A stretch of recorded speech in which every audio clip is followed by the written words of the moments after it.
far removed from the broad outline of an agreement that the government had hoped to achieve by the June high-level meeting.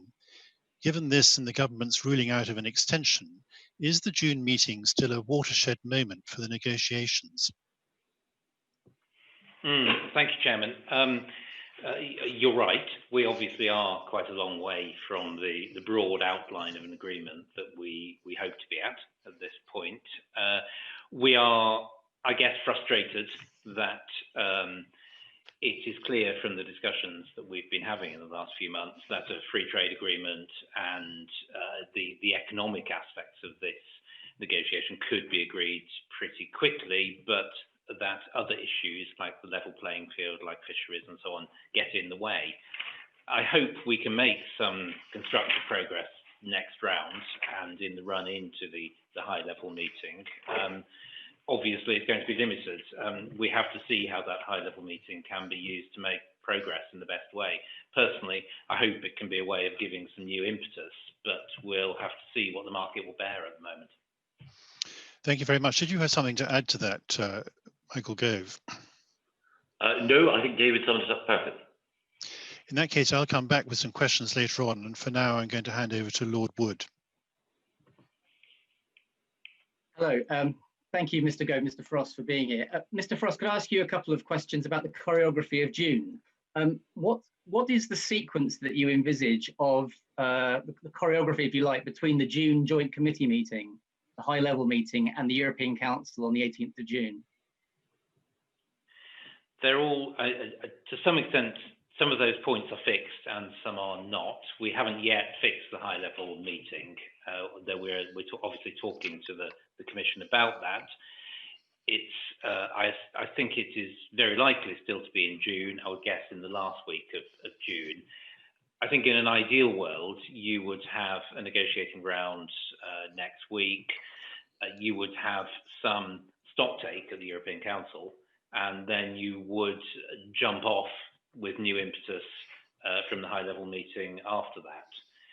We'll have to see if that's where the EU is. They've got a lot on their plate with other negotiations, other issues, and it's not yet clear they've got the focus on this negotiation that will enable us to get to that point. Right. So will there be an opportunity for further negotiations if there is if no progress is being made in the scheduled 1st of June round? At least you're saying these deadlines are quite movable in order to accommodate more time for meeting of minds?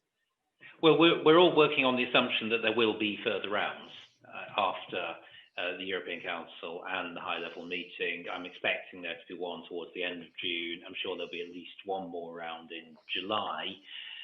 So, negotiations are going to continue. I think the question for us really is,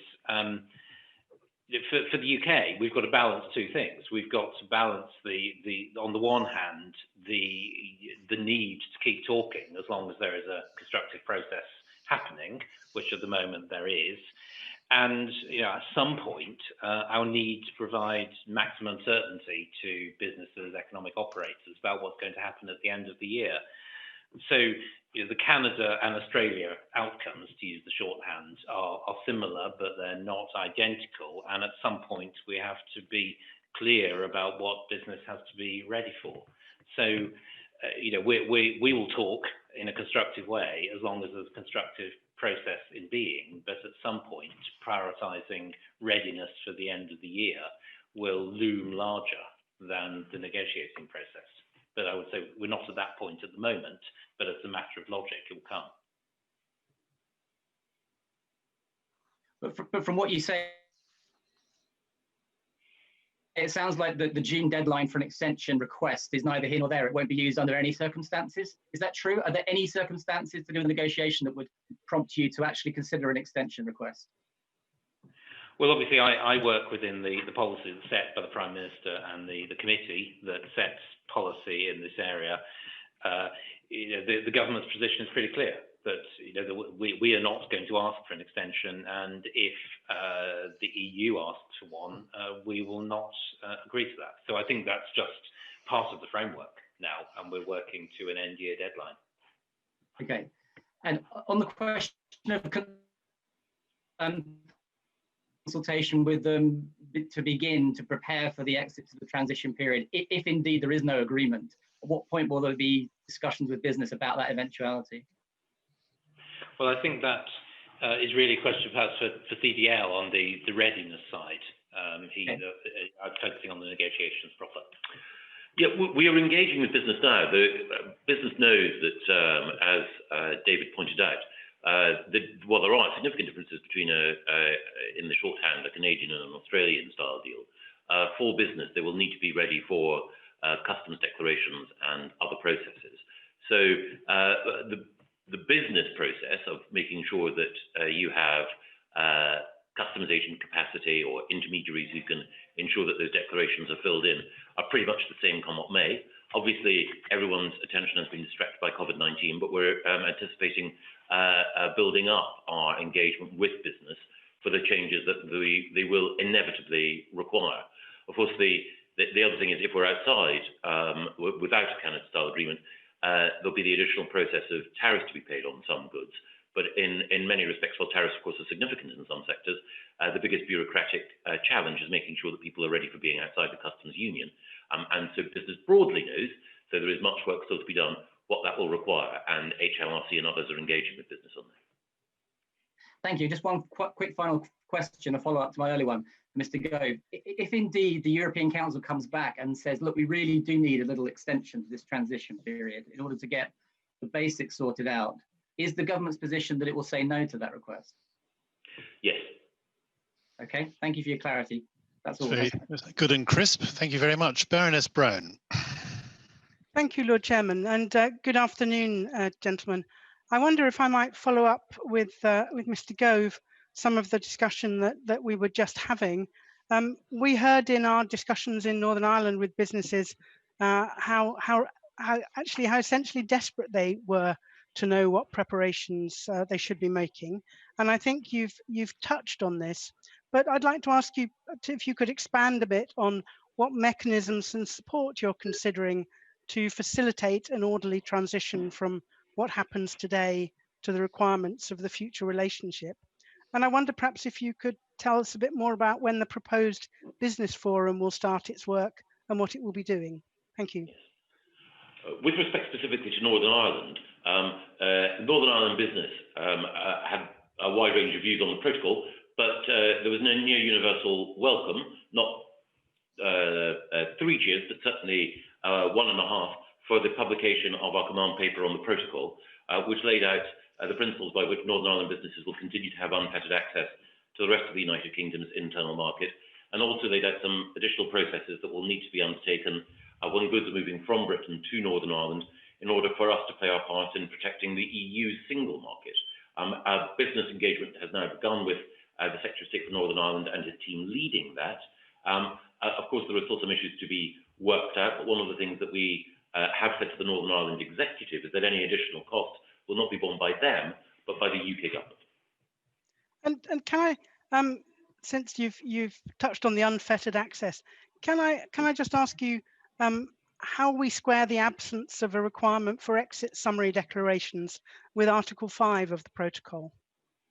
Well, our view is that it's for the UK to administer the protocol, and we see that if we are prepared to bear the risk, which I think is very, very small, that goods may enter into our internal market through a Northern Ireland back door, as it were. If we are prepared to bear that risk, that is not a problem for the EU, it is a problem for us. So it is theoretically possible that there might be a loss of revenue. It is theoretically possible that goods that may not meet our standards enter in through that. But we're confident that other steps, market surveillance and so on, would mean that that risk would be minimal. Thank you. And if I might follow up with a change of topic, there's no mention of Horizon Europe in the draft legal texts that were published recently. So I wondered if you could give me an update on the negotiations for full association with Horizon Europe, because clearly universities are worried about a lot of things at the moment, but that is one of the things that they are particularly concerned about as well.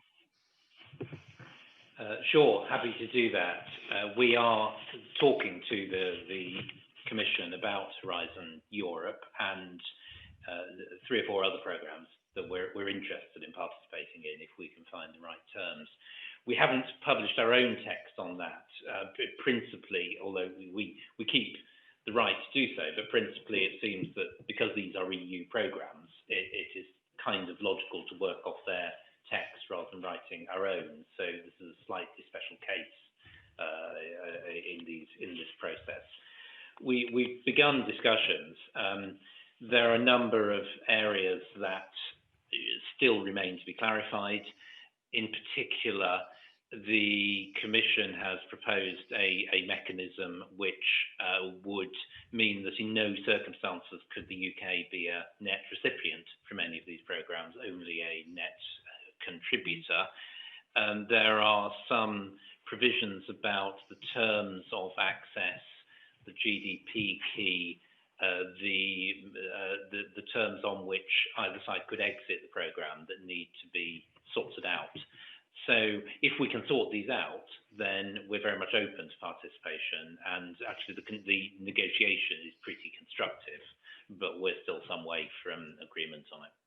And can I just follow up quickly with Mr. Gove, that if we haven't got an agreement on this by January 2021, what measures is the government planning to support our universities and companies to continue with key research and key collaborations? The Prime Minister has made it clear that we will match every penny, indeed exceed any loss of funding from participation in Horizon, so that science continues to be well-funded, scientific research, I should say, well-funded in our universities.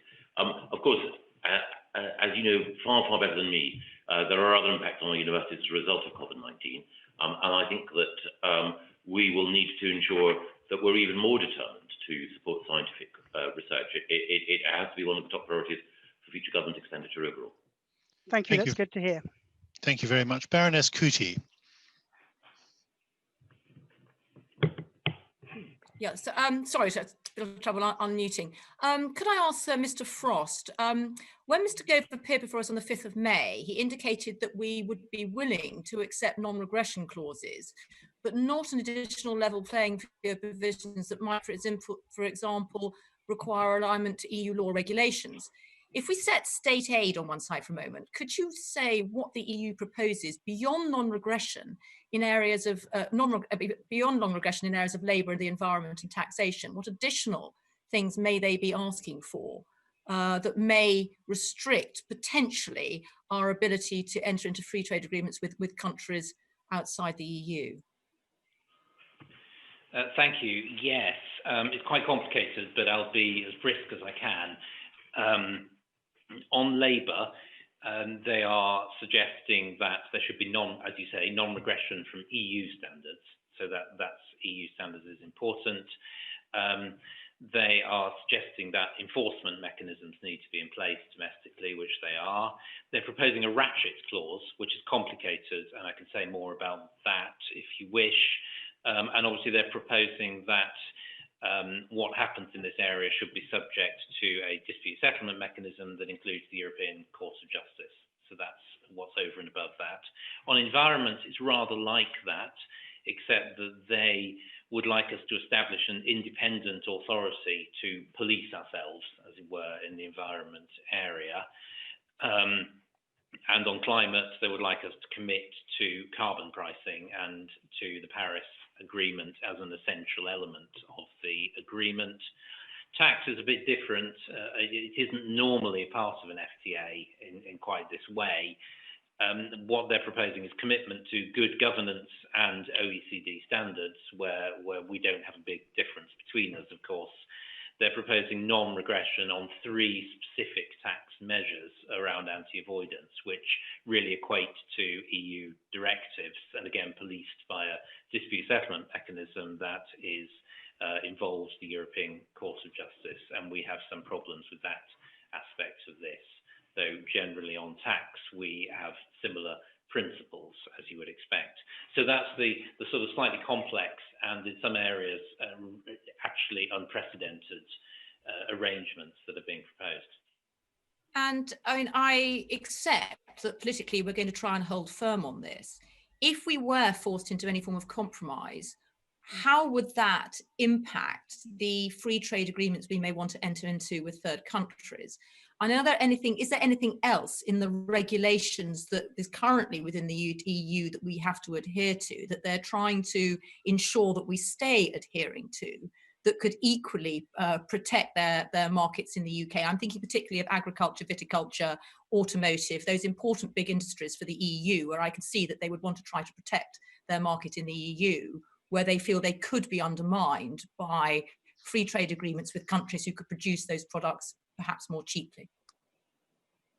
Yes, there's a lot in that. I think on issues of regulation of goods like cars and so on, obviously it's a given that if we're exporting to the EU market, then we meet EU standards. That's clear. What the EU is doing is really sort of making a virtue of that fact and not doing anything in its offer to ease the movement of such goods across the border. I mean, in most free trade agreements, there are facilitations for mutual recognition of such products, for particular measures to improve to reduce the barriers to trade in particular sectors, and none of that is on offer at the moment, although we would like it to be on offer because it's quite standard stuff. To answer the first part of your question just briefly, any area obviously that affects our domestic discretion to regulate potentially can have an effect on other free trade agreements, because the free trade agreements are about regulation as much as they're about goods. So that's an abstract answer. Obviously, it depends. You have to wait till we're actually negotiating more FTAs to be more specific about it. So if I understand what you've just said, what you're saying is that the EU is resisting a mutual recognition of standards, particularly as we may or may not start to diverge from the EU regulations. And that in turn, if we do diverge, may impact on the types of free trade agreements we could negotiate with other countries. If we accept that, if obviously we're holding our line, but if we had to accept that. Yes, I mean, this is it's clear that we will hold our line on this. But I mean, for example, we're not talking about mutual recognition of different standards and goods. What we're talking about is that, for example, each site agencies can recognise goods against different standards. So a UK agency could say a good met UK standards and that it also met EU standards. So you didn't have to have the same good policed in different places. That's not on offer. I think if you didn't mind, sorry, Baroness Duchy, sorry. I regret that we need to move on to Lord Oates. Thank you. Good afternoon, Mr. Gove and Mr. Frost. Following on from Baroness Duchy's questions, Mr. Frost, could you set out for the committee your view of the Ratchet clauses proposed by the EU, for instance, in respect of environmental standards? Yes, it's not terribly clear from the legal text, so we have talked to them, obviously, about this in some depth. And the way they appear to interpret it, though this is slightly interpretation of the legal text rather than very easily derived from it. The example they give is that, suppose, they give a numerical example. So suppose that we leave the transition period with standards that equate to, say, 5 out of 10 at the point of exit. Now, if we voluntarily increase our standards to, say, 8, and they increase their standards to, say, 7 over time, we cannot then fall back below 7, that there's a mutual commitment to the higher standard. So it doesn't require us both to move in parallel, but if we both choose to move for higher standards, those standards are locked in. That's the explanation they give. We have a number of problems with this. One, that it doesn't seem that easy to define standards in quite that simple way. I mean, sometimes there are numerical components, sometimes they're not, they're qualitative, and it's not obvious what a comparable standard is. And second, that they propose a dispute settlement mechanism which involves the European Court interpreting areas of EU law in this area, and since much of this in their construction, would be quite EU law-like, we feel that would not be a balanced arbitration process if we got into any argument about standards. So, and this is wholly novel. We're not aware of any agreement that has anything like this, and it seems quite complicated to run, quite apart from the issues of principle that it raises. Could I just follow that up by asking Mr. Gove? We obviously have quite a good reputation leading the way on environmental standards and on climate issues. Might there not be some specific advantage to the UA in the ratchet clauses? Well, we respect the position that the EU might wish to take. There are two things I'd say. The first is that the Office of Environmental Protection, which is a new body that will be set up in the Environment Bill, it's intended to be set up in the Environment Bill, is a body that we wish to set up anyway. But it was also the case during the negotiation of the withdrawal agreement that the EU recognised that this would be a body which would ensure that the broad environmental principles that most civilised countries take account of, the polluter pays principle, the precautionary principle, would be policed in the UK in accordance with policies set out by the UK government. The EU were broadly satisfied at the time that this would mean that we would not be renegated, and it was our belief actually that the model that the OEP offered would be one that others might seek to emulate.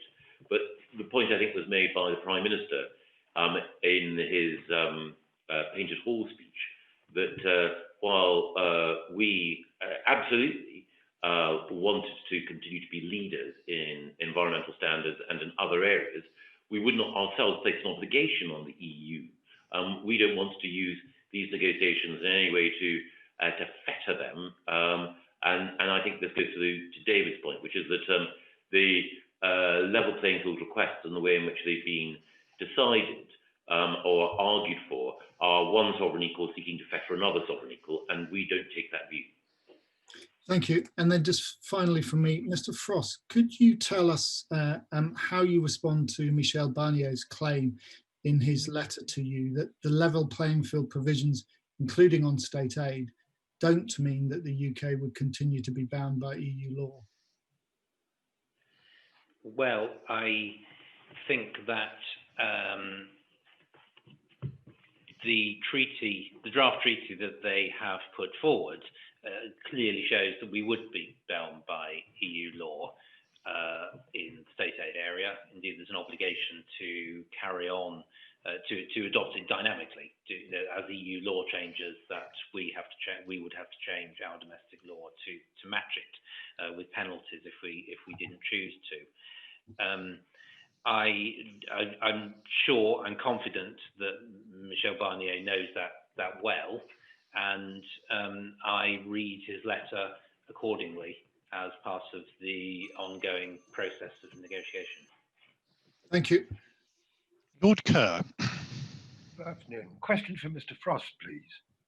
Last time he saw us, Mr. Gove told us he'd be willing to consider some tariffs on some trade with the EU if this solved the level playing field problem. Which tariffs? How did you, or how would you pick them?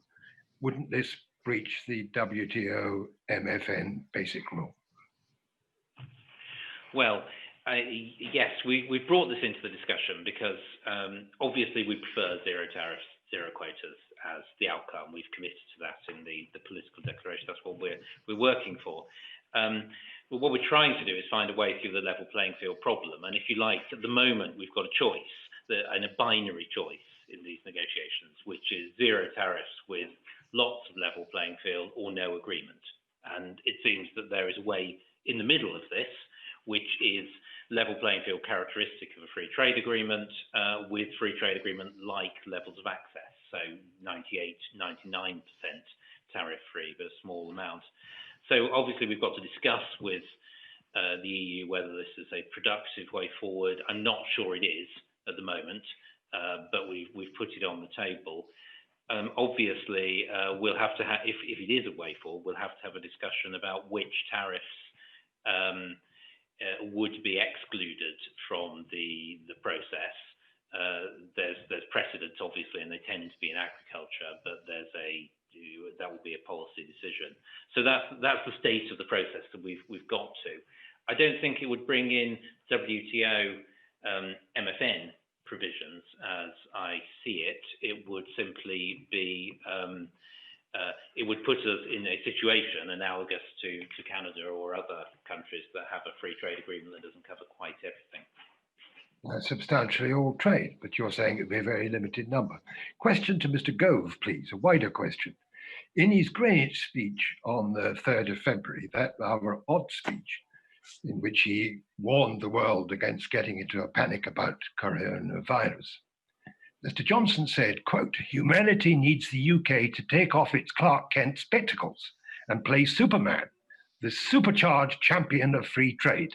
And in that spirit, you, Mr. Gove, used to say that if there was no deal with the 27, we'd put no tariffs on our imports from them and challenge them to do the same. Well, you don't seem to be saying that now. We seem to have ditched the Superman cape and published WTO tariff plans.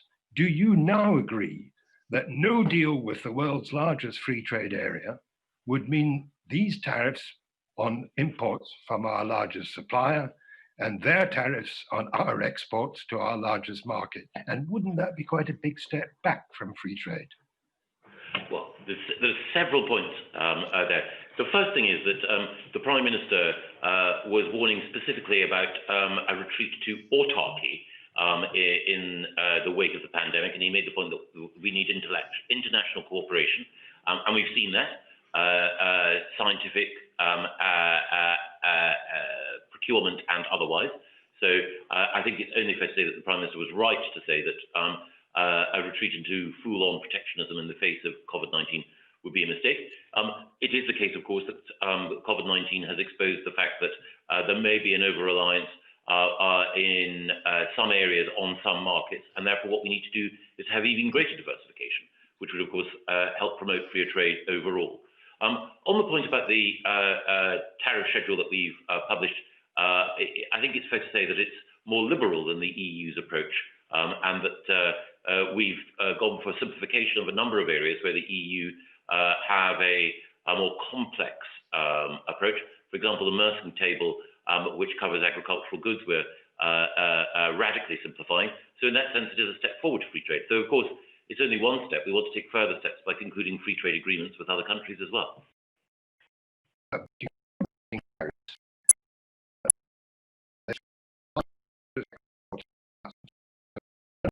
A number of goods sold in the UK would be carrying a tariff. Would they be more expensive?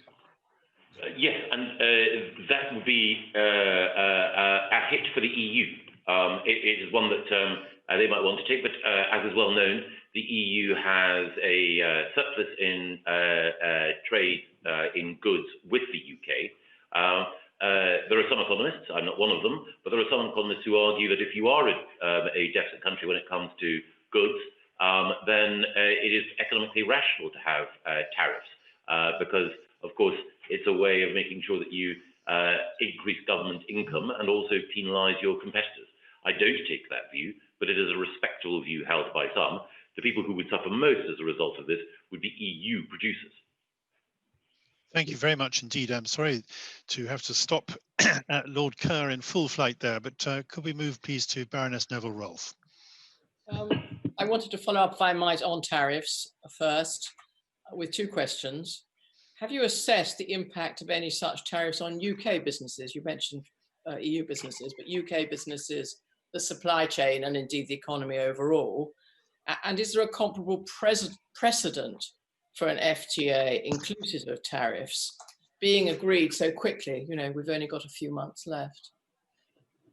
Well, I'll try and answer it, and then David may come in with real expertise. On the first point, it is the case that we're assessing overall, in the light of COVID-19, exactly what the right approach should be in order to ensure that at a time when supply chains are being reviewed across every sector, what impact tariffs might have on them. But I think we're already seeing even absent the conclusion of these negotiations, a drive towards a greater level of reshoring for a variety of reasons, not just COVID-19, but also as a result of changes in technology. We're seeing it with respect to Japan, we may see it with respect to automobile manufacture here. So tariffs are one factor, but only one factor as supply chains are reviewed. And on the point about your second point, I think I'll hand to David, if that's okay. Yeah. Because, again, I think it's a matter of will rather than technicality. Yeah, so your question was, you know, are there comparable examples? I mean, obviously, this is a highly unusual situation. Most free trade negotiations are about reducing barriers. This is an unusual one in the sense that we're coming out of the customs union, we're coming out of the single market and put in place a different institutional arrangement. So yes, it is unusual.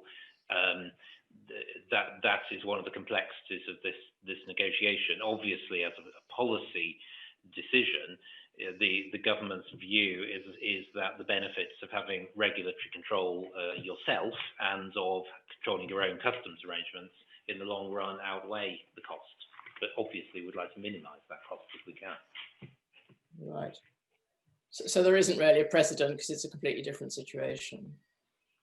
I'm not aware of a precedent. I mean, there may be one on a sort of micro scale, but I'm not aware of a major country doing this. We all know this is an unprecedented and unusual situation. Yeah, thank you. I mean, on a slightly different tack, Mr. Frost, your letter suggested that it's quite possible that a deal won't be concluded by the end of the year, at least I think in several important respects. I mean, it seems to me there'll be some economic challenges, but there could also be some opportunities from that situation. Clarity, I think you've already mentioned. Can you expand a little bit on the opportunities side? Well, first of all, I would say it's not our preference. We would like to get a deal, and certainly my letter was not intended to signal that you know, we were looking not to reach an agreement. Far from it. It was intended to show that an agreement is perfectly possible, provided that the EU did not bring new and unprecedented elements to the discussion, and we would still like to reach an agreement.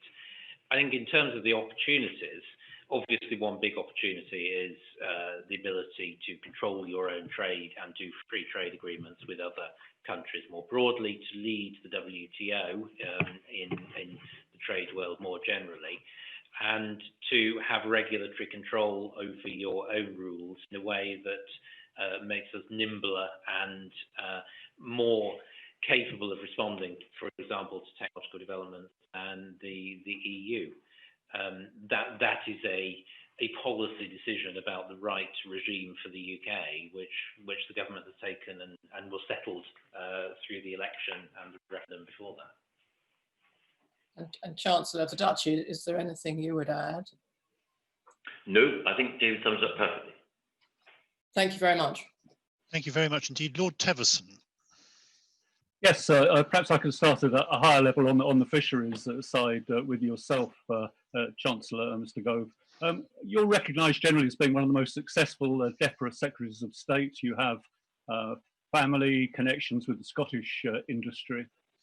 So you know very well that fisheries is one of the most emotionally charged areas, perhaps, of this negotiation, not just on this side of the Channel and the North Sea, but the other side as well. So my first question really at that top level is, do you actually think there is a possibility of getting an agreement on fisheries? Can common ground actually be found? But is there a real chance that it won't be because the gap is so wide, and that will stop a wider deal happening by the end of the year?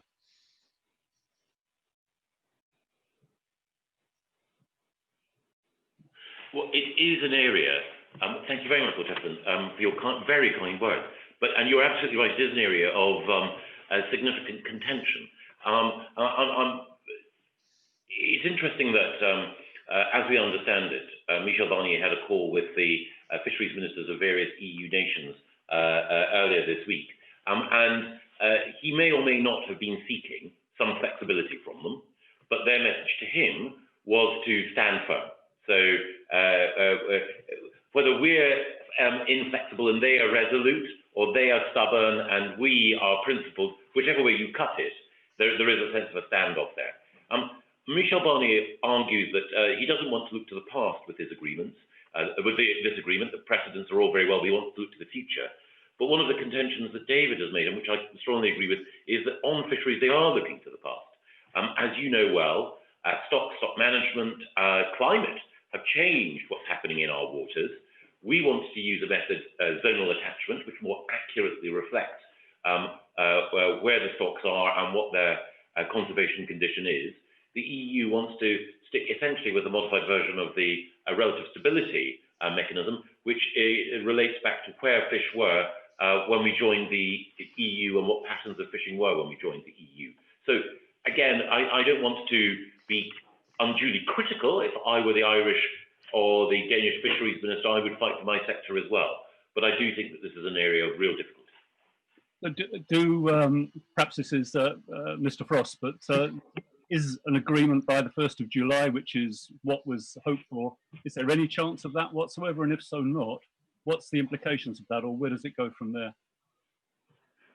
Well, I said yesterday that I was beginning to think we might not make it by the 30th of June, and that's still true. I think it is now challenging.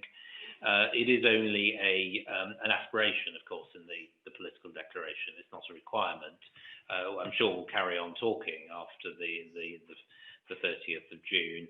Obviously, at some point, there will need to be a negotiation on the arrangements for 2021, whether there's an agreement or not. And if there isn't an agreement, that will reflect the fact that we're an independent coastal state and will control access and fishing in our waters at that point. So that is the reality that the EU has to contend with if it doesn't evolve its position and try and reach an agreement with us. Okay, but I mean, at the end of the day, fisheries is less than 1%, way less than the 1%, I think, of GDP, both on our side and their side. And I could sort of see a scenario where not getting there means that the EU refuses to have an agreement at all with us. Is that scenario possible, that this undermines the whole process? Either side can establish linkages between any elements of the negotiation that it wishes, and you have to judge how credible those linkages are as you go through it. And I still believe it's in the collective interest to find an agreement on fishing and on everything else, and that's what we're trying to do.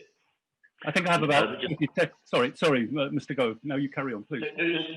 Just very briefly, Con O'Neill, who's involved obviously in the negotiations when we joined the EU, said in his memoirs that fisheries were the most difficult issue then. That is, to be fair to Michel Barnier, one thing that hasn't changed. Thank you. Thank you very much indeed. Could we move on, please, to Baroness Donaghy? Good afternoon, Mr. Gove and Mr. Frost. My question is about the mutual recognition of professional qualifications. And the first bit is for Mr. Frost, if I may. Your letter to Mr. Barnier states that the government's legal texts draw on precedent where relevant precedent exists. Yet the government's proposals on the mutual recognition of professional qualifications appear to go beyond existing precedents like CETA. Do you agree? Well, I look at it slightly differently, I suppose. Let me make a general point first, which is that every free trade agreement is different. They're all tailored to the circumstances of the countries negotiating them, but they're all recognisably free trade agreements and not something else. Generally, there's been a process of improving and deepening free trade agreements over time, over the last 10 to 15 years as they've been negotiated. To say one example, the EU-Japan includes provisions on financial services cooperation that don't exist in CETA, and that reflects the realities of the economies and the interests. So, what is a free trade agreement is not something that has absolutely clear content. So in some areas, we've thought it perfectly reasonable to put forward proposals that reflect the specificities of our economy and the EU one, and particular starting point. But they're all free trade agreement like. They're all appropriate content for a free trade agreement, and they're not like being in the single market or anything like it, as has been suggested. So that's my sort of general point about why we put forward something slightly different on mutual recognition of qualifications. It's perfectly appropriate to a free trade agreement. It's just a little different to existing ones. I can go into more detail on the detail of what we proposed if you'd like that. Yes, I think if the government could explain its rationale for departing from precedent in this area, it would be very, very helpful, and also to point out what the differences are between our approach and the EU's approach. Yeah, well, just briefly, because it is very complicated, but basically existing free trade agreements, so Canada and so on, in this area, basically they establish it. All they do is establish a framework for agreeing mutual recognition of qualifications, and then both parties have to operate through that framework. And usually it's a two-step process. The industry groups and the authorities have to make a recommendation to the joint committee. So the joint committee agrees it. The negotiators can then agree an agreement. And only when that is done can anyone start actually recognising any qualifications under that agreement. So it's not entirely surprising that, in fact, no such agreements have actually been established under any of these free trade agreements so far, and therefore not a single qualification has been recognised. So what we're suggesting is simply to go one step further, which is that to require the relevant authorities, both here and in the EU, to establish a system up front from the start. It doesn't say what that system should be. It doesn't require the other party to accept qualifications. It just says there should be a system. So it's trying to get, if you like, to the end point that's in the Canada agreement at the start. It is trying to say, let's not spend ages working out what the framework agreement for establishing the qualifications is. Let's do that from the start and focus on the actual mutual recognition process. So it's an attempt, if you like, to sort of accelerate what's there, but not change the fundamental nature of it. So how would you react to Mr. Barnier's indication that we're seeking favourable market access conditions for UK professionals? I think I would say that's what a free trade agreement is about, and it is about establishing favourable market access for both sides. And there are plenty of professionals who come to the UK for whom this would be of benefit as well. And we don't think there's anything wrong with that. That's what these agreements are designed to do.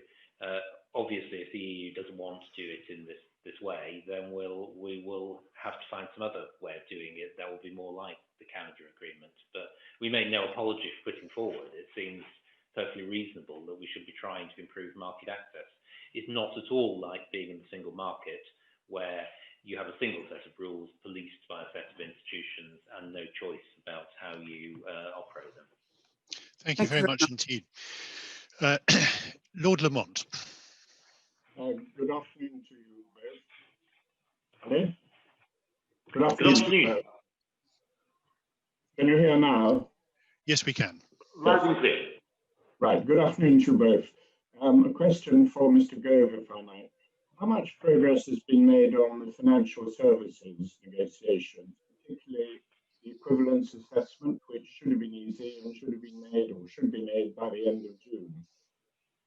Well, you're absolutely right. It should be relatively straightforward. It's a process for the EU, but given the skills that they have and given the knowledge that they've acquired of our financial services sector, then and I would have hoped, as I've indicated earlier, that adequacy would have been granted.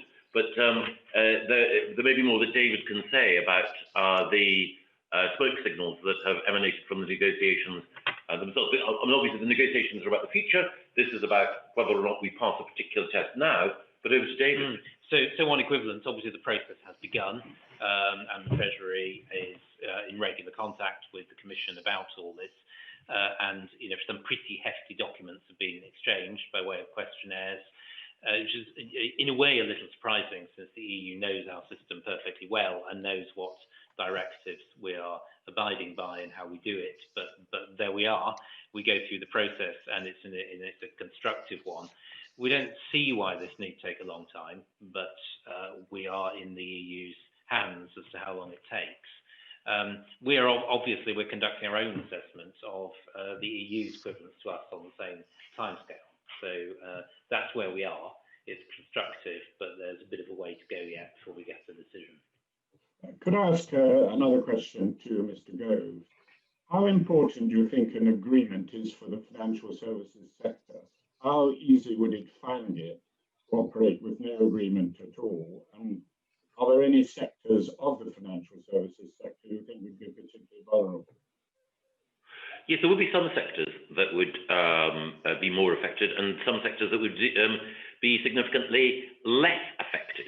Again, I'm no expert in financial services, but I think it is the case that if we look at everything from the sort of broad retail wholesale banking sector, right? There'll be some areas where their capacity to sell services into the EU would be affected.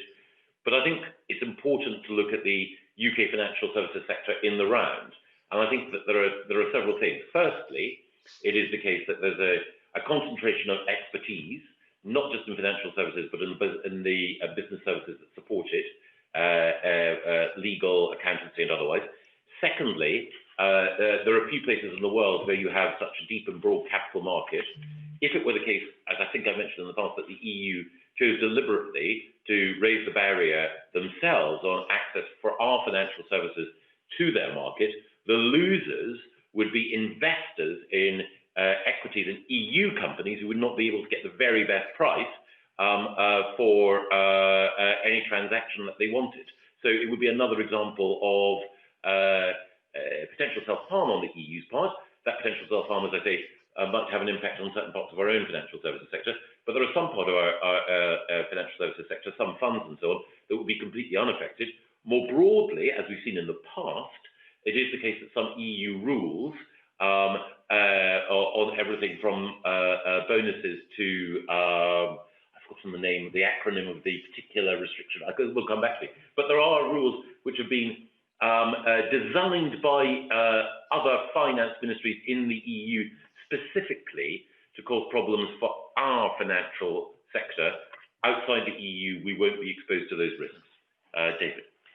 Not much to add, only to note that, of course, equivalence isn't a single thing. It's a set of decisions under a set of separate directives. Many directives in many areas don't have equivalence provisions. So the relevant sectors are already preparing to operate without that because the possibility doesn't exist. So it's not a single binary equivalence or not. It's actually a much more variegated picture. Could I ask Mr. Frost where we are on clearing houses? I mean, that was one area, clearing houses for derivatives and synthetic products, where the EU were threatening to repatriate them to the Eurozone. Have we managed to, either on a temporary or a permanent basis, find a solution to that situation? Well, I believe that particular issue is one where there is an equivalence question, and therefore it's caught up with the broader equivalence process that's underway.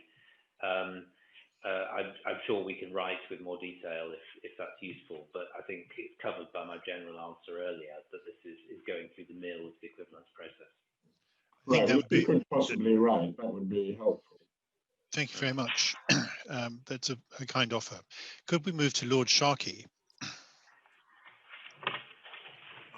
Mr. Gove and Mr. Frost, could I follow up briefly on Lord Lamont's question about clearinghouses, about CCPs? London Clearinghouse is a kind of key part of our financial services structure, and the European Systemic Risk Board is currently considering changing the rules governing the resolution of ailing central counterparties in order to prevent cascading failures.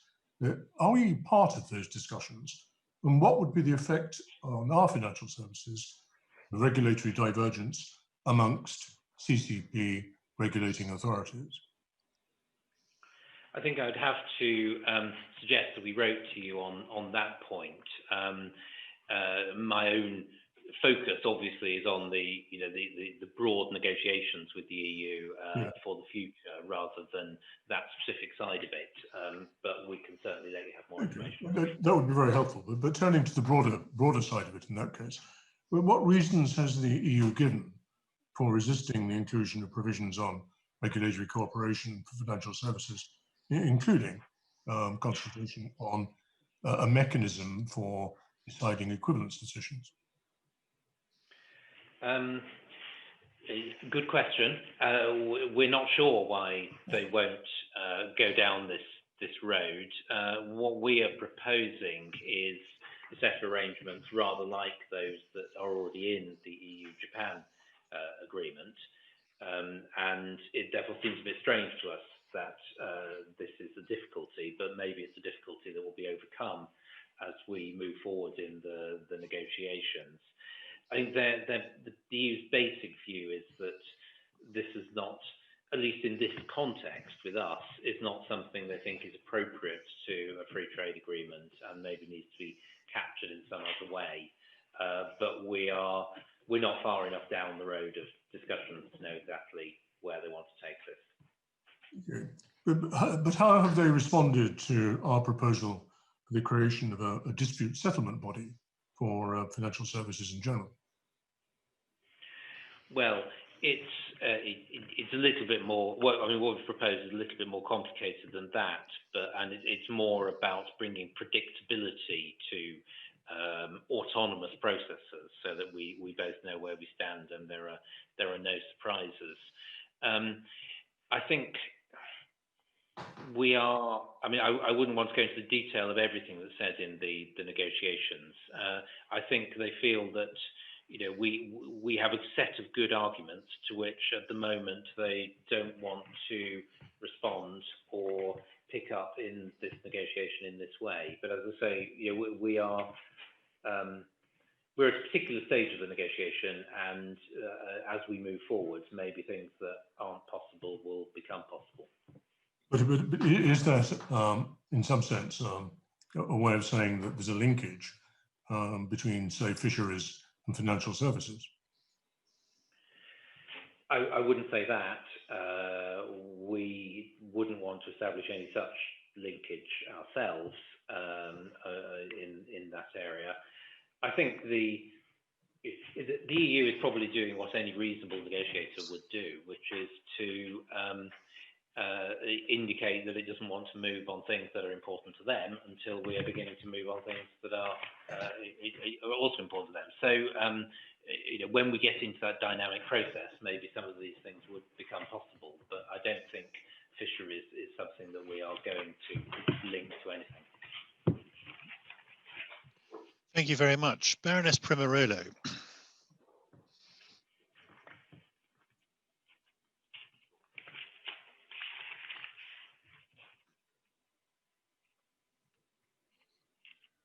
You're still muted, Baroness Primarolo.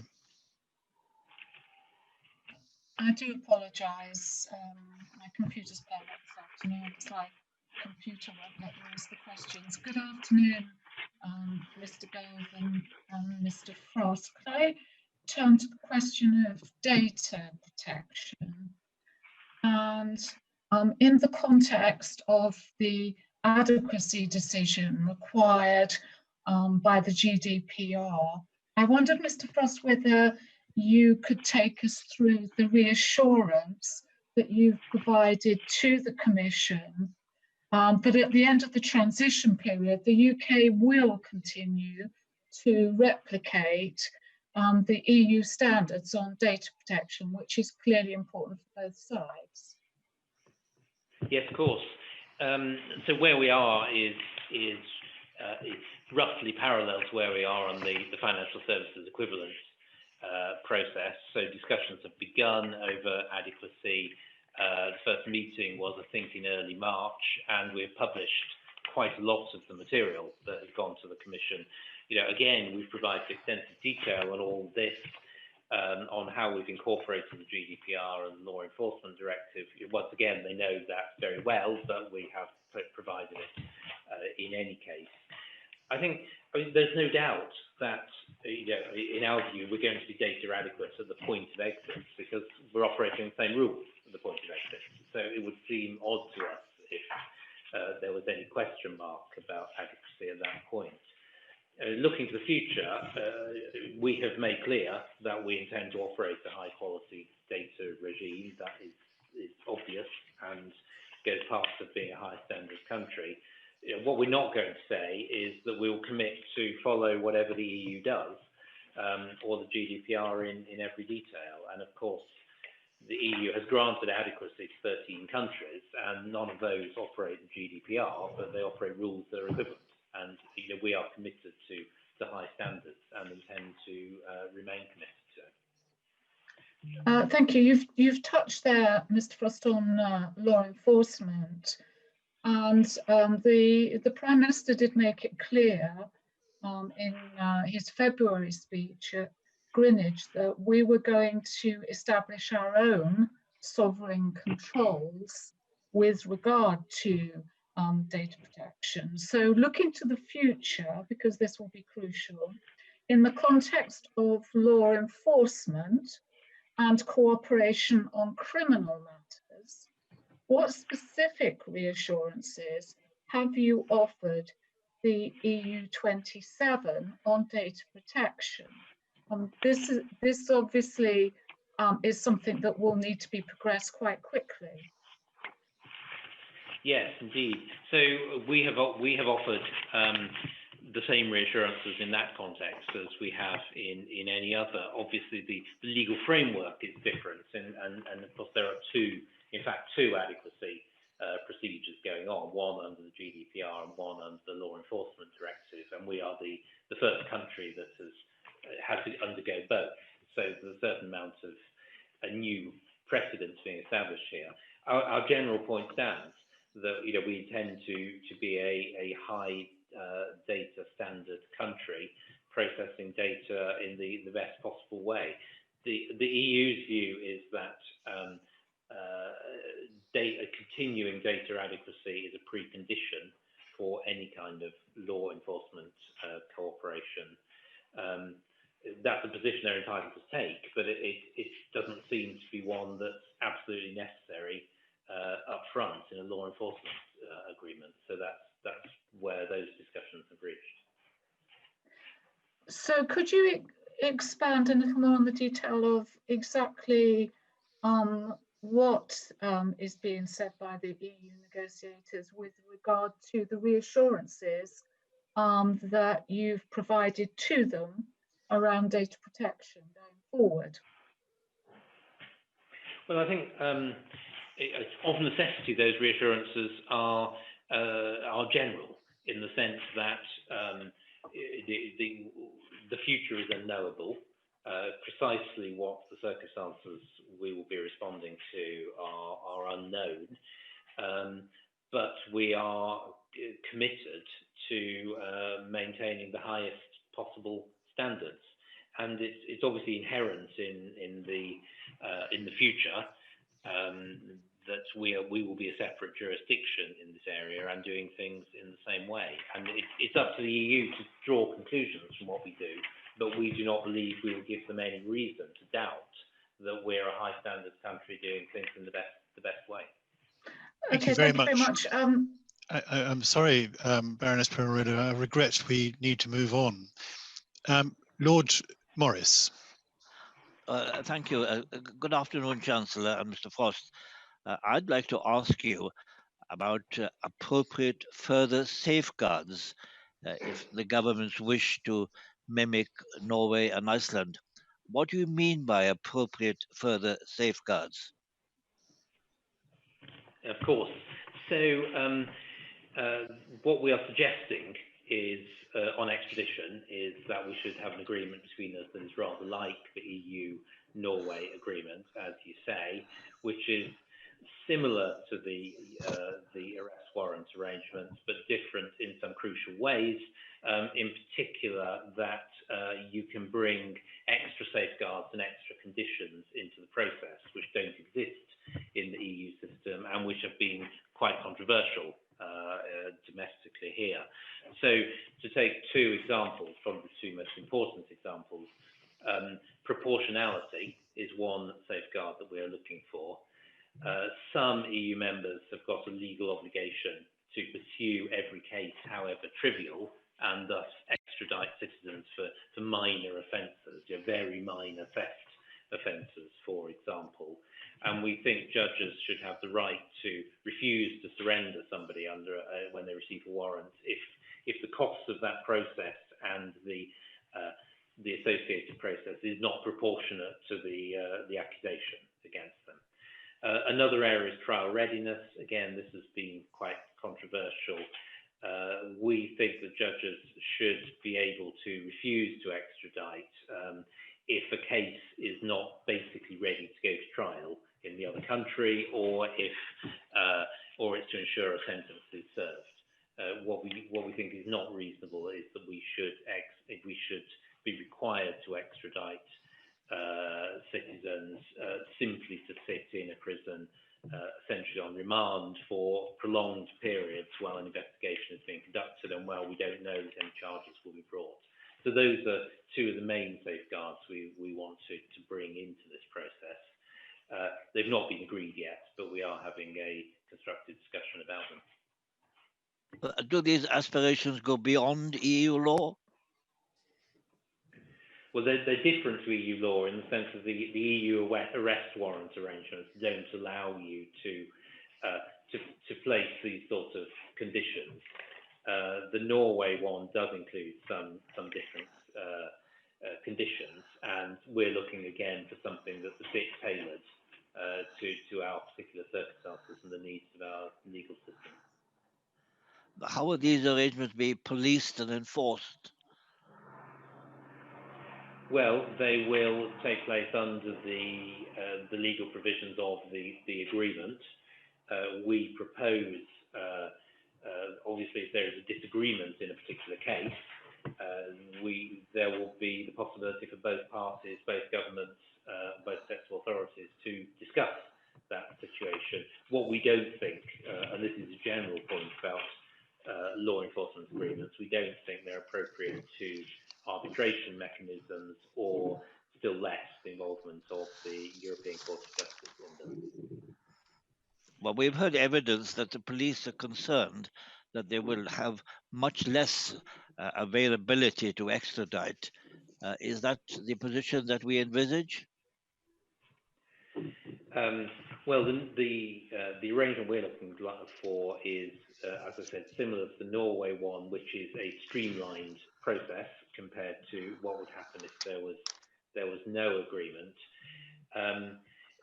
In all these cases, there's a question of balancing correct process requirements and reasonable requirements for decent treatment of people against the requirements of law enforcement. And I've given two examples of where we think the arrest warrant didn't strike quite the right balance, and where we think it could be done in a slightly different way. Thank you very much, Lord Morris. Indeed, I'm sorry to cut you off at the legs there, no, but not at I'm all. afraid we must move Thank on. Baroness Hamwee. Well, thank you, and good afternoon, gentlemen. You've just mentioned a couple of aspects of human rights, and can I take you, Mr. Frost, onto the issue of the European Convention on Human Rights. The political declaration, of course, requires continued adherence to it and refers to it as a commitment, and that's reflected in the EU's negotiating text. So I'm interested in why we apparently are refusing to include it, despite our role in its creation. Can you tell us why this is, and whether the EU understands why this is? Yes, of course. We are members of the European Convention on Human Rights and members in good standing. and intend to continue to be, and that is the situation whether or not that fact is mentioned in the law enforcement agreement or not. The EU's position is that it must be mentioned, and that cooperation should be conditioned on it. Over and above that, they're also saying that our domestic implementation of the convention must be subject to their supervision, and if they don't like our implementation of the convention, that the law enforcement arrangements can be collapsed as a result. And this seems to us to be wholly inappropriate in agreements like this, that how we implement our international commitments is a matter for us, and we intend to do that in good faith. So therefore the framework of the convention exists for law enforcement cooperation. It exists whether it is mentioned in the agreement or not, and it is very important to both sides. I would just add one point actually, that of course the EU itself cannot be party to the European Convention precisely because it will not accept an outside authority dictating its own internal arrangements, and we think that's a good principle to take into the agreement more broadly. So a bit technical and a bit political. Reading the words in the political declaration there, continued adherence and giving effect to, does that leave some room for agreement as to what giving effect to means? Because wouldn't it look pretty awful if the UK appeared to be rowing back from the ECHR? Wouldn't it, apart from anything else, impact the good faith and our ability to reach agreement on a range of security issues? We won't be. We take pride in the role that we played in the establishment of the convention in the first place, and we will remain subject to it and part of the court. The Human Rights Act, of course, like all legislation, can be updated and modernised. When Tony Blair was Prime Minister, of course, he brought it in, but he subsequently thought it might need review in one or two cases. But that's about making sure that human rights work better, not that we move away from them. Thank you. Thank you very much. Lord Ricketts. Thank you very much indeed. I want to pursue a couple of questions on the policing databases and alerting systems that have become so central to UK policing in the last decade or so, and start on the Schengen Information System, SIS2, with evidence from the National Police Chiefs Council lead on Brexit, Richard Martin, that last year UK policing accessed this system 603 million times. I wonder, I'd ask David perhaps first, given that it's the government's aspiration to achieve capabilities similar to SIS2, even though there's been no precedent for a non-Schengen country to do that, what are the real negotiating prospects of getting something similar to SIS2? And perhaps for the Chancellor, if we don't, what are the mitigations we can put in place to help the police with those 603 million requests a year we won't be able to make next year? So you're right. SIS2 is an important system, an extremely useful one. The difficulty is obviously that the EU have said that it's simply legally impossible for any non-Schengen and non-EU member state to be part of SIS2, and that appears to be a position they're very firm on. We're not sure exactly what the legal underpinning for that is, and certainly there are different views on the question here. So we hope that it may not be a completely closed one, but at the moment that is their position, and we regret it. But it obviously makes a negotiation pretty difficult to have. So that's where we are on that, and we hope they will think better of it as we move forward in the negotiation itself. If we don't agree it, obviously we would like other arrangements that come as close to it as possible. At the moment, the arrangement will be the Interpol alert system, which is definitely less satisfactory, but I think it would certainly be possible to develop something that is better than that and comes closer to what can be achieved in SIS2. But let's hope we don't get to that point. Yes, and I agree with David, and I think that, again, we all benefit from its operation. I think it's the case that we, proportionately per capita, however we want to measure it, share more information with EU member states than is shared with us. But again, with security, it's never entirely a zero-sum game. There are alternatives.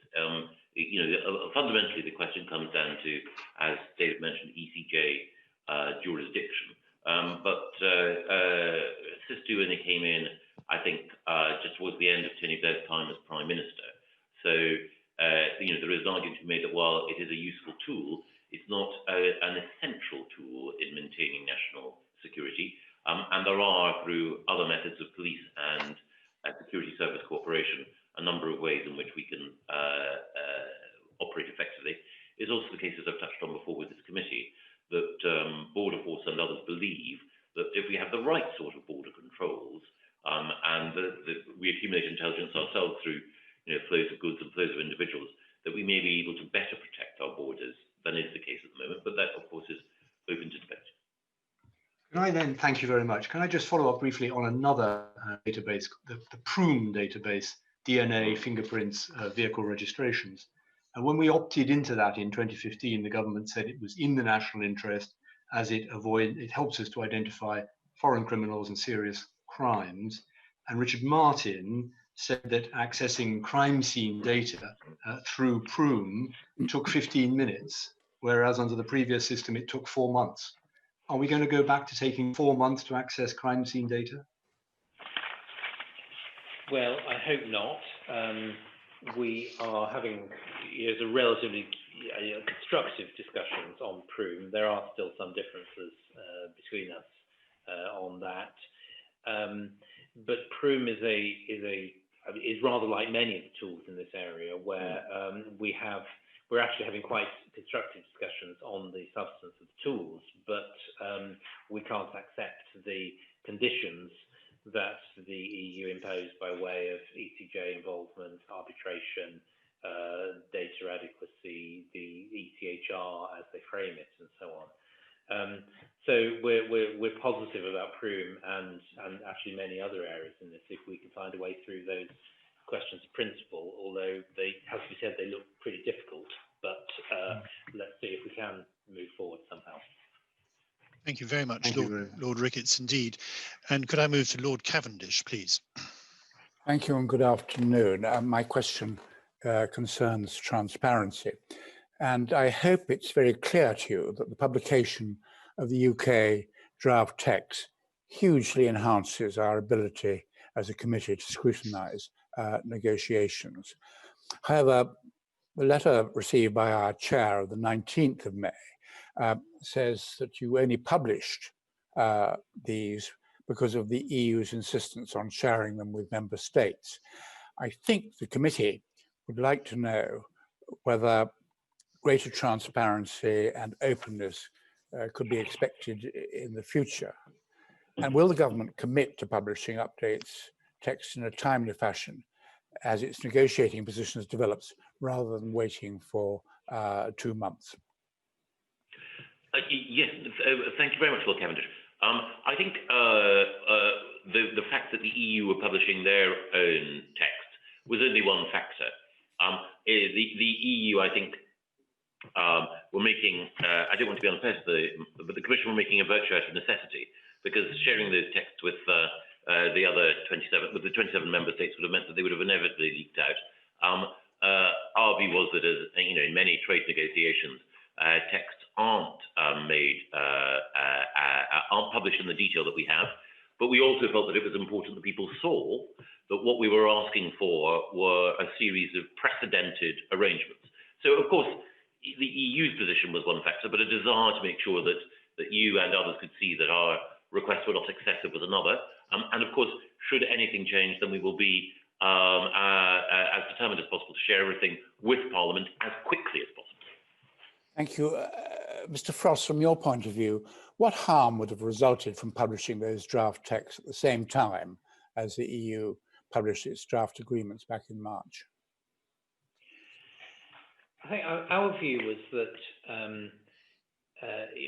we were and are trying to begin a rapid and complicated textual negotiation in good faith, and we had hoped, I mean, as is normal in international negotiations, that you keep those textual negotiations sort of in-house amongst negotiators to see if you can move forward and find constructive compromises. So we wanted to preserve a bit of space to do that. That isn't quite how things developed for various reasons, including the COVID crisis, but not only that. And it became clear that it was simply easier and more constructive to make them available to all. So that's why. And I don't think any harm would have resulted, but we wanted to preserve some negotiating space to see if we could move things forward. That didn't happen in quite that way. Thank you. Might I make the point that our draft texts do not cover a number of areas we might have expected to see, such as public procurement and the participation in EU programs. Are they going to be forthcoming in the future? So on procurement, we don't see the need to have a chapter in the free trade agreement. There is the WTO government procurement agreement, which we will be party to and seems to do everything we need to. So we intend to develop our own procurement arrangements in our own way in future, because those of the EU have been relatively sort of inefficient. So that's where we are on that. On programs, as I said, I think we tend to think it makes more sense to work off EU texts, given that they're EU programs in that particular limited area. Since I have a few seconds left, I'm going to bail another one at you, separate subject. Is the government going to hold the EU to its commitments under Article 184 to work on alternatives to supersede the protocol in the context of FTA talks to ensure they do not become permanent? Absolutely. Thank you. Thank you very much indeed, Lord Cavendish. I just wanted to give you a progress report about how we're doing. We have, after me, I'm going to ask a couple of short questions in a moment, two more committee colleagues for their 5-minute slots. And that would see us finish around about 4:05, which is 5 minutes after the original allotted time. There are 5 other members of the committee who've put in to ask supplemental questions, and I wondered if you would be able or agreeable to stay for a further quarter of an hour in order to answer those questions. I have a medical engagement at 4:30. If we can finish at 4:15, I would be very grateful. Okay, we will certainly finish at 4:15. Perhaps I could. I will ask my questions. I was really going back to a theme, Mr. Gove, that you and I discussed earlier in the month in terms of the interparliamentary work and the proposal in the EU institutional framework section of their draft texts of a parliamentary partnership assembly. You had said that it is for Parliament to decide on the exact format for the interparliamentary dialogue earlier in the month. And the EU's draft legal text, in fact, states that the proposed Parliamentary Partnership Assembly would establish its own rules of procedure. And so that would seem to be a satisfactory answer to your original statement. So I wondered why the government hadn't been responding more positively on that part of the EU draft text. Let me try and respond as positively as I can, and as I believe Lord True has also. We think that it would be a good thing. I was subject to the caveat that I entered the committee the last time around, and so in a way, insofar as my blessing means anything, then cooperation between parliamentarians in our House of Commons and the European Parliament I'm very, very happy to see prosper. Yes, and I'm sorry to just go on more or less the same point, but another thing that concerned me was Michel Barnier, after the last negotiating round, in his pretty long statement, included some words, and I'm just going to read them out. Why does the UK refuse to include consultation mechanisms with our European and British parliaments in our future agreement? And I just wondered what your answer to that was. Well, I think that it comes back to the point that I sought to make earlier, which is that I'm hugely in favour of parliamentarians working together. But the one thing I just wanted to do was to make sure that there was no abridgment of the sovereignty of either the EU or the UK. That was all. Thank you for that. We will move on then to Lord Faulkner. Good afternoon, gentlemen. I should start by reminding you of my interest as the government's trade envoy to Taiwan, which I suspect Mr. Frost will know quite well from his previous life with the Scotch Whisky Association, as Taiwan is the 6th largest whisky market in the world, and he's nodding his approval of that, and I'm nodding my approval as well, worth 168, 170 million pounds a year. Can I ask whether there are any particular areas of negotiation with the EU that could come into conflict with other trade agreements the government is pursuing, such as with, for example, Japan, the United States, Australia, or New Zealand? And if so, what are those conflicts? So the short answer is no, we don't think there are. If we had been trying to negotiate a kind of high alignment arrangement with the EU in which we accepted large parts of EU regulation, product regulation and similar, then we would have had a problem, because we wouldn't have had total discretion to waive or change our regulatory rules in the context of other trade agreements. Since we're not doing that, it's not a problem. We have discretion over our own laws and our own regulations, and we can tailor them as we see fit in any free trade agreement that we conduct. Obviously, always with the sort of precondition and the presumption that we're a high standards country, and we take that forward into those negotiations. But I don't think there's any sense in which decisions in one context actually prejudge or control or constrain negotiations in others, except possibly in some marginal areas, but not on the fundamentals.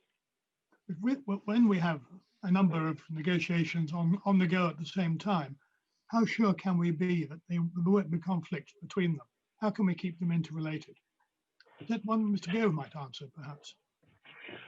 Well, we have very effective coordination of our approach towards different negotiations through the Excess Committee. The name implies that it's principally about our exit from the European Union, but it's also a forum in which cabinet ministers meet. And today, well, actually, I can't say too much because it's a cabinet committee. But today we met, and there was an opportunity for us to congratulate some of the individual members of that committee on progress in precisely this area. And if I could just add, perhaps, every other country in the world manages to conduct a program of negotiation of free trade agreements and keep them in step, and do so effectively. And we believe we'll be capable of doing that as well in the future. Well, as the Chancellor has let the committee in on a secret of the cabinet, you may be aware that the trade envoys last week were sent briefing by the Department of Trade about the UK Global Tariff Initiative, which is, I gather, to come into effect on the 1st of January next year.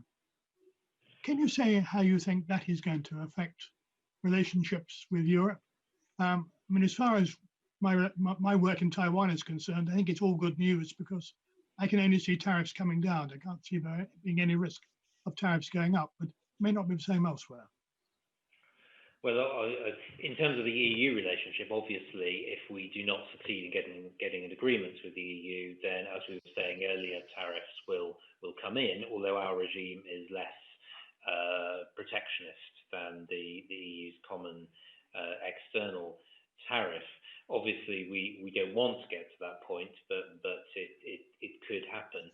the importance of the announcement is simply that it's important to know your baseline. In any trade agreements, you need to know what will happen if you don't reach agreement, and that is now clear with the announcement of this tariff. So that it provides a degree of clarity and certainty that probably was not quite there before. And the UK Global Tariff Initiative is one that is going to be announced properly, is it, in due course? Because I didn't read anything about it last week. It has been announced. It may be that other news got in the way, but we definitely announced it. It was a relatively low-key announcement in that respect. More attention was paid by the media to the publication of the command paper on the Northern Ireland Protocol that day. And I think also the fact that we'd published previous schedules in the event of a no-deal exit had meant that people were broadly understanding of the shape of it, even though it was more liberal, actually, than any previous iteration. Thank you very much. Thank you very much indeed. So we come to our last committee member, so patient and certainly not least, Baroness Verma. Thank you, Lord Chairman, and thank you, Mr. Gove and Mr. Frost. Mr. Gove, do you continue to believe there is a serious risk that the EU will not fulfil its obligations under the withdrawal agreement on the rights of UK citizens by the time the transition period ends this December? And have you heard what actions the Commission is expecting to take to address your concerns following your letter to the EU's co-chair of the Joint Committee, Maros Sefcovic, dated on the 14th of May? And are you confident that the EU is demonstrating a balanced approach in the way UK nationals are being treated for guaranteed citizenship rights? And if I may quickly add to Mr. Frost, have all EU member states announced their settlement schemes to be open? And in your view, do you believe that enough has been done to give information and communicated out regularly for UK nationals to apply if they so choose to? And of those member states that are lagging behind, have they been asked for any guidance? Thank you very much, Baroness Verma, for your question. The letter to Vice President Sefcovic, I think, has been well understood by him and his Commission colleagues, and we'll have an opportunity at the next meeting of the Withdrawal Agreement Joint Committee next month to follow up on that. But I know that Vice President Sefcovic takes those responsibilities very seriously, and he will be pursuing them with member states. Yes, and not much to add, really, to be honest.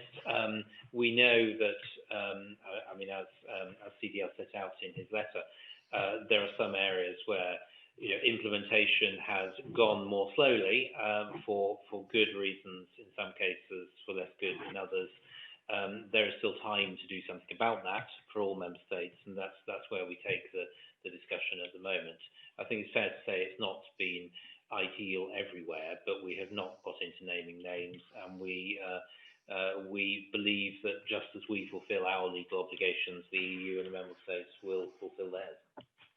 Thank you. Mr. Gove, just very quickly, when we last met, you committed to reinforcing the argument for documentary proof of pre-settled and settled status of those wishing to settle in the UK. Has that been done? No, but we are talking to the Home Office about it. Thank you. Thank you very much indeed. Well, that is, as it were, the end of normal time. And in extra time, we have 5 members who are going to ask questions. I'm going to ask the first question, then it'll be Baroness Duchy, then Lord Oates, then Lord Teverson, and to bring us home, Lord Kerr.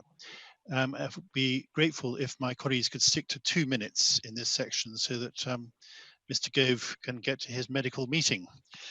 I'm going to go first, and I'm building ready on something that was raised by Baroness Brown right at the start of what was going on. It does seem that the negotiations at the moment would be heading very likely to some sort of agreement quite late in the year, in October or November, for example, which would leave very little time for businesses and others to prepare for the new world. And they're, of course, beset by COVID-19 at the moment. And I wondered what mechanisms you're considering for facilitating the transition from the transition period to the new world, as it were? Well, I'll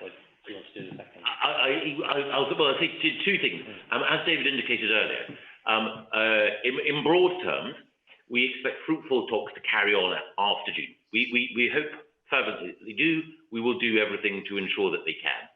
But there may come a point in the autumn when, despite our best efforts and indeed the good faith of others, it becomes clear that we're not going to get the agreement that we want. We will do everything possible to do that. Were it to be the case that we weren't, then it might become, as your question implies, imperative that we provide certainty, and it would be my responsibility to ensure that our arrangements at the border and the requirements placed on business and others were clear, and we propose to say a little bit more about that in the next couple of weeks.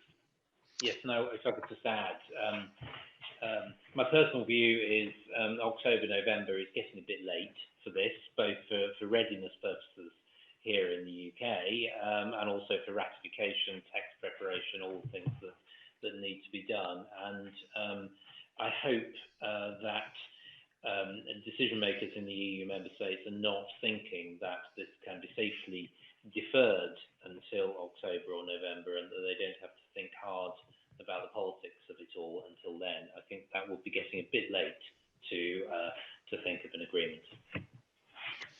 Thank you for that. Obviously, it opens up a lot of other questions, but I'm afraid over to Baroness Cootie. I've got two very quick questions. Firstly, following up on the discussion we were having earlier, you mentioned that we were hoping to get mutual recognition of standards. How and by whom is that going to be conducted, as over time we potentially diverge from the EU standards? And is there a possibility that the decisions may be political as opposed to based on quality? So there are two things there. I'll try and be succinct. Mutual recognition of standards is when you have two different standards, but a process for saying they basically do the same thing. Yeah, I understand that, yeah. That is not what we are seeking. We are seeking a position where, in theory, and no doubt in reality, UK standards in some products might be different from EU standards.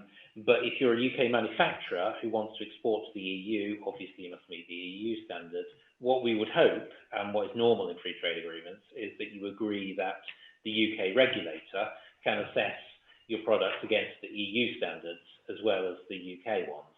So you don't have to go through an assessment process twice by two different regulators. So that's very normal in free trade agreements in Canada, it's in many others. At the moment, it's not on offer to us, which we find a bit surprising, but perhaps we'll get there before this process is over. Thank you. And the other very, very quick question is following up on Baroness Donaghy's point about professional qualifications.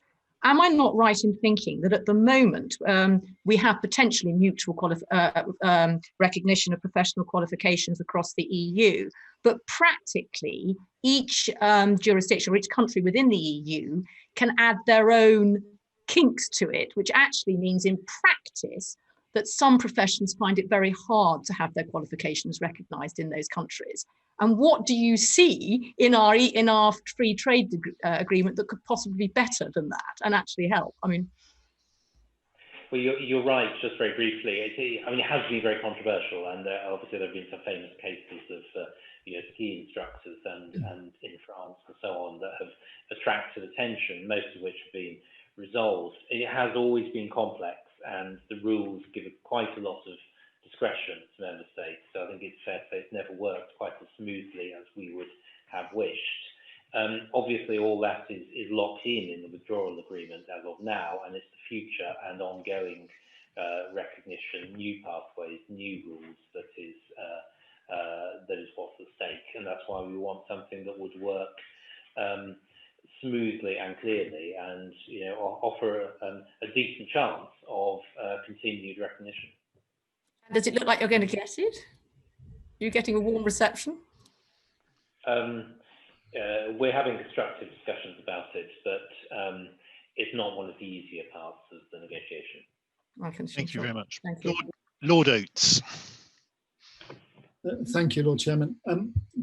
I just want to return to the issue of level playing fields. The government's February paper on negotiating the future relationship with the EU made much of our position as sovereign equals of the EU. But Mr. Gove, isn't the problem that we face that while we're undoubtedly sovereign equals, we're not economic equals, given them our market of 60 million plus versus theirs of 400 million plus? And given that imbalance, could you tell us what evidence informed the government's belief that it was likely to be able to successfully negotiate comprehensive access to the EU market whilst refusing a continuing level playing field with that market? Well, huge question. The first thing to say is that what the EU is asking of us is unprecedented in any of the free trade agreements that they've signed with, or indeed contemplated signing with other economies. But what the EU does interpret is geography as requiring those countries which are on its border or within its periphery, within what it might consider in old-fashioned terms to be its sphere of influence, to sign up to a higher level of compliance with EU rules and a higher level of EU supervision of their institutions than it requires of other countries. Now, my view is that that is a fundamentally illiberal approach, because you're saying to a sovereign equal, just because of geography, that you have to accept us as a entity. That's the sort of approach that in the 19th century empires took, and it's the sort of approach that in a world where you do have sovereign equals, you want to move away from. Now, I understand why the EU might want to do that, but part of recognising that we're a sovereign equal is recognising it's entirely for the EU to decide the level of access that it wants us to have to their markets. But it cannot be the case that they say, just because you're in the continent of Europe, that you have to accept the sovereignty of Europe. And if I could just add, that's absolutely right. And if I could just add, I mean, I think the EU itself is not consistent on this. Sometimes it says, as Mr. Barnier said at one of his press conferences, that we're too small to expect an equal relationship. The power relationship is not equal. Yet, for the purposes of the level playing field rules, they say we're too big. We're too big and threatening. We're too big an economy and too close to expect the same kind of terms. So I don't really see how you can run those arguments simultaneously. You have to choose which one. Thank you very much. Lord Teverson. Thank you, Lord Chairman. I'd like to just ask a question very briefly about Euratom, which we seem to have forgotten, rather, in that this was always seen as a very useful institution and potentially post-Brexit in terms of everything from medical, low energy, low carbon energy, but particularly research. And I wondered, there was a lot of question or talk about an association agreement with Euratom, and I wonder where we were on that. So what we are seeking to negotiate is a standalone nuclear cooperation agreement with Euratom, which is a pretty standard thing kind of globally. There are plenty of such agreements amongst countries with nuclear power. And actually this is a pretty constructive bit of the negotiation. We don't agree with the EU on everything. They want to make it part of the overall treaty rather than freestanding. We don't agree with what they've put forward on dispute settlement for the usual reasons, but in principle, this is quite a constructive negotiation, and I think it's got a good chance of coming out successfully. That's very good to hear. In terms, one of the important things about Euratom was its freedom of movement and the scientific community being able to move around. Is that something that will still be possible? Well, that's a different aspect of it. The EU is proposing that there should be incorporated into the treaty specific provisions for freedom of movement of researchers and indeed some other categories of citizens. We are not attracted to that. We think those rules are better set by us, that we are in control of our own immigration agreements, and we have made it clear that we want this country to be one of the best places for people to come and do science, and we have some particular new rules in place to attract scientists and researchers, but we think those are best controlled by us and not locked into an EU treaty in the future. Thank you very much indeed. We move therefore to our very last question from Lord Kerr. Thank you very much, Chairman. I'd like to take Mr. Gove back to where you and Lord Wood ended the exchange with Mr. Frost at the beginning. Mr. Frost admitted that the negotiation is not quite where you hoped it would be, and I'm not at all surprised about that. The virus turned out to be rather more serious than the Prime Minister had suggested at the beginning of February, and the disruption that it's caused must have made this negotiation very difficult. No face-to-face meetings. You've lost staff to go off and work on the virus rather than on this negotiation. Your commitment, your promise that there would be no extension, that you would turn down any proposal of extension, preceded the virus. Are you sure that given all this disruption, that promise still makes sense, given that it seems pretty clear that no extension is going to mean no deal? Yes. A small piece of autobiography. Before I married my wife, I was enjoying all the time that I spent with her. And she said, "This is all very well, Michael, but you've got to decide by next week whether or not you want to marry me or not. And if you don't decide by that time, then I'm afraid it's going to be someone else." And I realized then that I was missing out on perhaps the greatest, pleasure, achievement, love of my life. So I then said, resolved internally to meet that deadline and to to celebrate that union. It seems to me that deadlines can make sure that minds are concentrated. Who else did she have in mind, Mr. Gove? Well, I think if she'd met Lord Wood, then I think that she would never have hung around with me. Fair point. Well, thank you very much indeed, both of you. It's been a very wide-ranging discussion, and you've answered all our questions with admirable crispness, and we look forward very much to seeing you again in the near future, I regret. Thank you also for volunteering to write a letter on clearinghouses. It's something which we are, as a general committee, interested in, and that is much appreciated. And I suppose good luck in the coming weeks. I think it's important for all 500 million people affected by this that that good results come of the current negotiations. So with that, I declare the meeting over, and Mr. Gove, hopefully you will get to your medical meeting on time. Thank you very much. Thank you very much.